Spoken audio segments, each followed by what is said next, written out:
I've been working on a personal project lately that has its roots back in my high school English classroom. Sometime around 11th grade, my best friend Stefanie and I started giving each other little quizzes and writing assignments to complete when we weren't paying attention in our classes.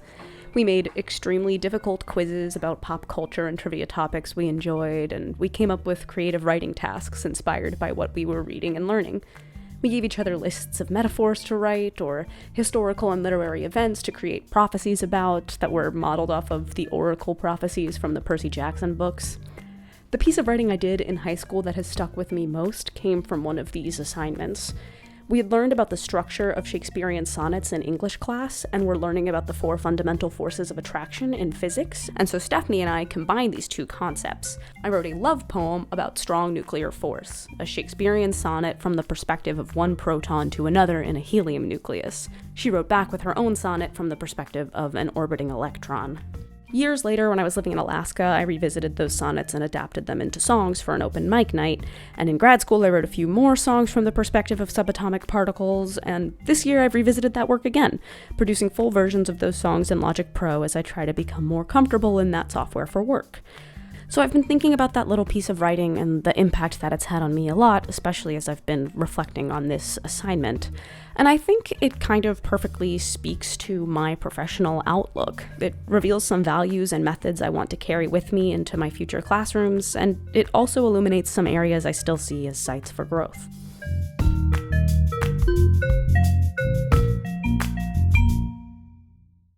When I look back at the assignments Stefanie and I gave to each other, it kind of feels to me like we were creating our own version of Linda Christensen's pedagogy of joy and justice.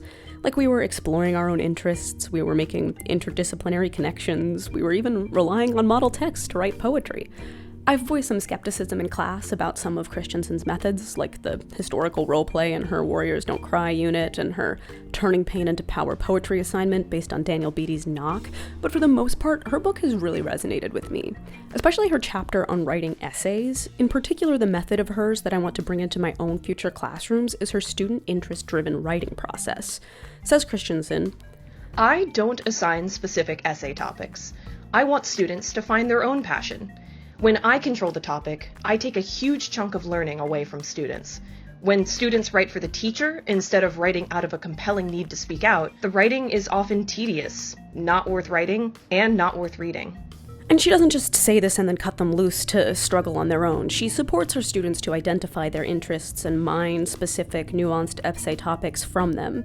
She has them take notes throughout the unit on potential essay topics. She revisits all their informal writing assignments and helps them remember what sparked interest throughout the unit. And then she has them share and refine their thesis statements with each other and with her in one-on-one and full class environments.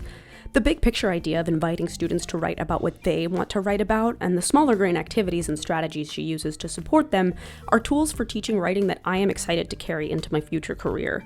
And I also think this speaks to one of the professional dispositions that I want to embody, which is reflective practice, particularly the part about being open to feedback. I want to be receptive to the advice and guidance of mentors and administrators and colleagues, but I also want to make sure that I'm building classrooms where my students feel like they have a voice. I want to welcome their feedback and make sure they know their interests and ideas are an essential part of my classroom.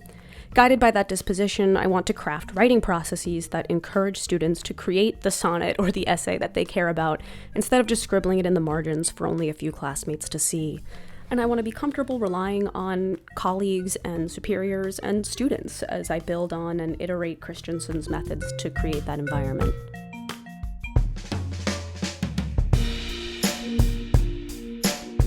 As you can probably tell from the fact that I spent parts of my school day writing and taking fake assessments, I wasn't great at paying attention in high school. This was in part because I had a really hard time keeping up with reading. Every novel that was assigned from 9th grade until senior year, I would start out really committed to reading the whole thing this time, but after the first week, I would get bored or distracted by fake quizzes I had to grade, and I'd fall behind. A few weeks ago in class, we watched a clip of a teacher introducing a reading schedule for To Kill a Mockingbird, and I felt myself immediately getting stressed out when he explained it. It's just 20 pages a day, he said, and I felt my 15-year-old self giving up already. I got through English class by paying attention to my teacher's interpretation of the text in class, flipping through the book to find random passages that supported their reading to quote in papers, relying on my writing skills to do well in the unit, and vowing to actually read next time. and then doing the same exact thing every unit for the next 4 years. For most of my life, I thought this was just a problem I personally should have solved. I was too lazy to do the reading, and the solution was that I needed to be less lazy. But observing my cooperating teacher this semester, I saw something that was never really a part of my high school education: reading in class. The 11th grade English class I observed this semester did basically all their reading in class, discussing and interpreting together as they read. Obviously, there are limitations to this, and the AP English class I observed in the same school did a lot of their reading at home, but even there the pace was slower and more forgiving. There were other lessons and assignments to break up the reading schedule, and it seemed like students really had time to catch back up if they fell behind. In my high school experience, reading was always homework, something we were expected to do on our own. But according to Harvey Daniels and Stephen Zemelman, this isn't the only way to approach reading instruction, and it's also not the best way. Reading, they say, should be seen as social rather than solitary. They provide a menu of specific activities to practice this more social form of reading, everything from post-it note responses and coded annotations to visual activities like sketching through the text. The method of reading in class and the specific strategies for doing so effectively that Daniels and Zemelman enumerate are tools that I can't wait to bring into my future classroom. And since I didn't read much literature in high school, that's also a major content area where I want to develop more knowledge. It also feeds into the other professional disposition I want to embody, and one of my major goals for professional development. When I think about the teachers and professors who had the greatest impact on me, they always seemed to really know what they were teaching. They just felt so knowledgeable, but also open to big questions in their field and able to engage with the material they were teaching from all different angles. I want to be like that. In the city college dispositions, I think this probably fits under upholding professional and ethical standards, particularly the seeking to continuously grow and develop as a professional piece, but it's honestly more directly inspired by Kim Stegman and William Roberts' work around the dispositions of ideally competent teachers. In their study, they had a group of educators rank attributes of an ideal teacher in several different categories.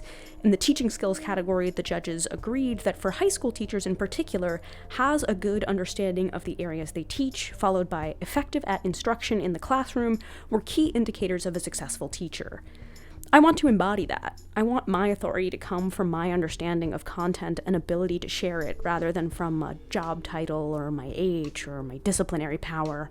I want my students to respect me as someone who knows what she's saying, who genuinely and incisively cares about what she teaches. I think one way I can get closer to that goal is by focusing on being better at communicating enthusiasm for the subject I'm teaching. That's one of my major goals next time I'm teaching an English class. It's something I didn't dedicate enough time to in planning my lessons this semester, and it's an area where I really think I can demonstrate some professional growth.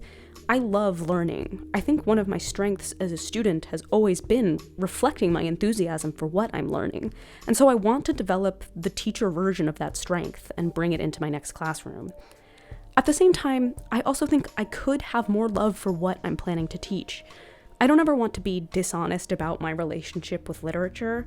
I didn't love it in high school, and in fact, it kind of soured my relationship with reading in general. I was a voracious reader of YA fiction in middle school, but trying and failing to slog through literary works that I didn't enjoy made me stop reading for pleasure altogether for several years. But I don't want that to be the end of the story of my relationship with literature. I want to go back and read the books I didn't read when I was supposed to read them, and I want to find things to love about them.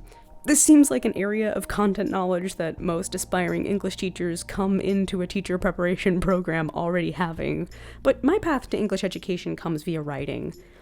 I don't think it's possible to be a good writer without being a good reader, so I love reading. I read all the time. I read for information, I read model texts, I read for inspiration. But I also think loving reading and loving literature aren't the same thing, and so if I want to be the enthusiastic, professionally knowledgeable English teacher of my dreams, I need to do some more reading. I checked out a library copy of Their Eyes Were Watching God this semester for my writing lesson, and my cooperating teacher let me steal one of his classroom copies of Giovanni's Room. So let me go on record saying, I will read those books.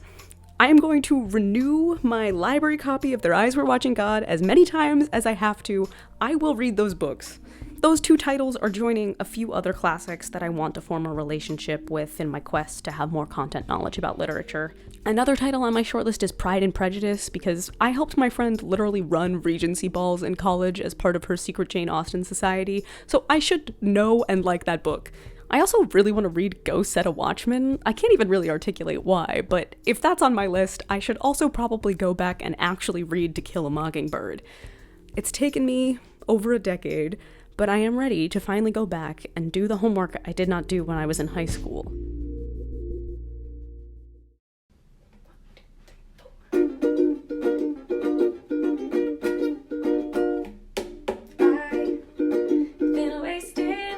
I love my little subatomic songs, and honestly, one of my long-term professional growth goals is that I would love to do some sort of interdisciplinary poetry and science thing.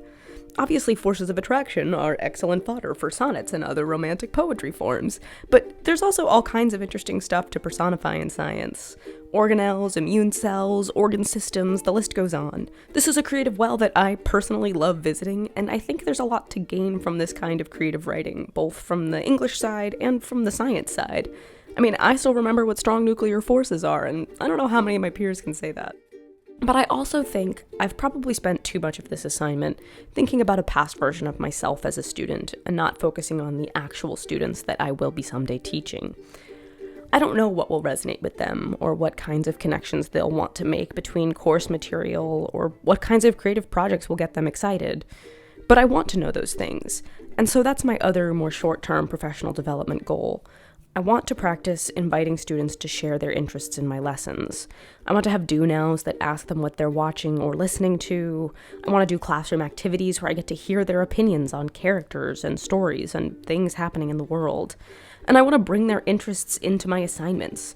I want to know what kinds of texts they're consuming, whether it's TikTok videos or investigative podcasts, so that we can bring those kinds of objects into the classroom as model texts and create space for students to write in genres and forms that they understand as important.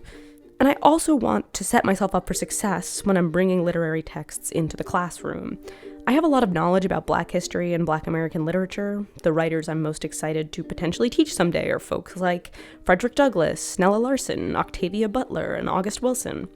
But after observing my cooperating teacher's classroom in East Harlem this semester, I'm increasingly aware of the huge gap in my literary knowledge that is Dominican authors and Latin American authors more generally.